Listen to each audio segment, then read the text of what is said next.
Okay guys, in this video what we're going to be looking at is just basically a method for verifying whether or not excuse me, two functions would be inverses of one another. And up until this point we've constantly been seeing that inverse functions really are just functions where x and y values or domain and range values have switched.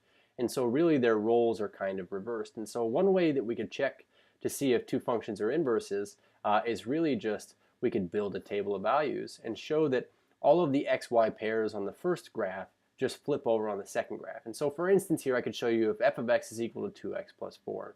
What if we were to just plug in just a few numbers here? If I were to plug in, say, -2, I would get 2 times -2, which is -4. And -4 plus 4, I would get 0. -1, we get 2 times -1, which is -2. And -2 plus 4 is a 2.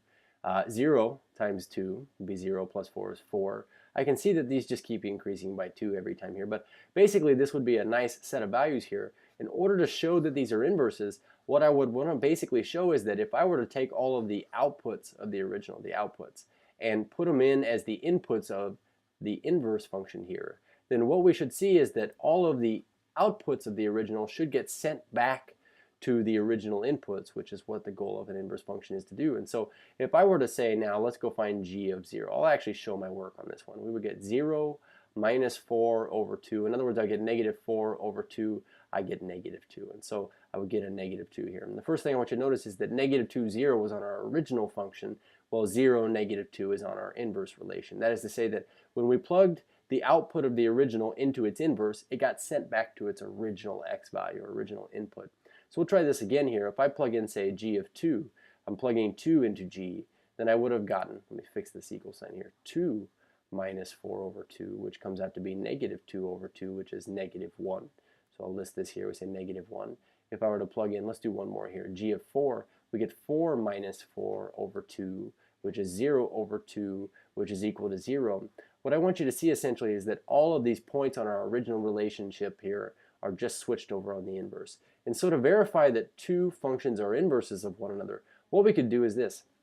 We could plug in infinitely many x values into one of them to find their infinitely many outputs that they have. Then we could take those infinitely many outputs and plug them into the other function to prove that all infinitely many of them go back to the original inputs.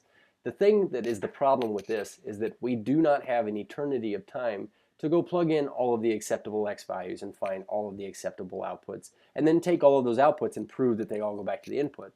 So what we're going to say here is this.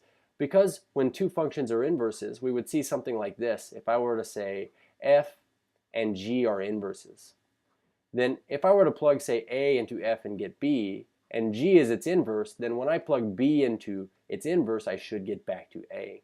And to write this more generally, we would say that if I were to take two functions that are inverses, if I were to take the y values of the inverse and plug them into its inverse function, then it would get sent back to its original x value that it started at. Or another way to say this is that f inverse of f of x, if we were to plug all of the y values of f into its inverse function, it would also always get sent back to the x value here. And so what we want to do is we want to make sure that we make a note here. Verifying function inverses. Verifying function inverses. In order to verify that two functions are inverses, we are going to find f of g of x or g of f of x. Actually, we'll just put it this way. Verifying function inverses. If f of g of x equals x, or if g of f of x equals x, then the functions must be inverses. In plain English, what we're saying here is this. Every output of one function gets sent back to its input x under or when plugged into the other function. When plugged into the other function. So what we're going to do here is this. We're going to verify that these two functions are indeed inverses, and we're going to do it exactly by saying when we plug one into the other, do we get back to x? Do we get sent back to our x value here? So let's go ahead and take a look at this. As a matter of fact, we'll go ahead and find f of g of x and g of f of x, and show that these are indeed inverses of one another. So let's start with this, starting with f of g of x. So this composition, our outer function is f, which means we're going to use the rule for f here, which is 2 times our input plus 4. So I'm going to take out everywhere I see an x, and what I'm going to put in instead is g of x. That's our input here. So plugging this in, I know that g of x is actually equal to 2x plus 4 here.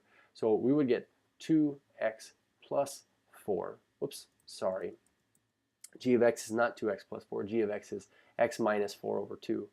Sorry about that, x minus 4 over 2. So now when we look at this, what I want you to understand is that these 2's here, when we multiply straight across here, what we would get essentially is 2 times x minus 4 over 1 times 2 on bottom.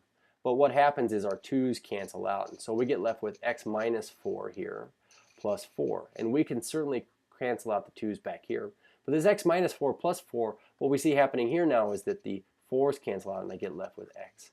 And so because when we took all of the outputs of g and plugged them into its inverse function f, then what we saw is we always get back to the original input of the function, which is x.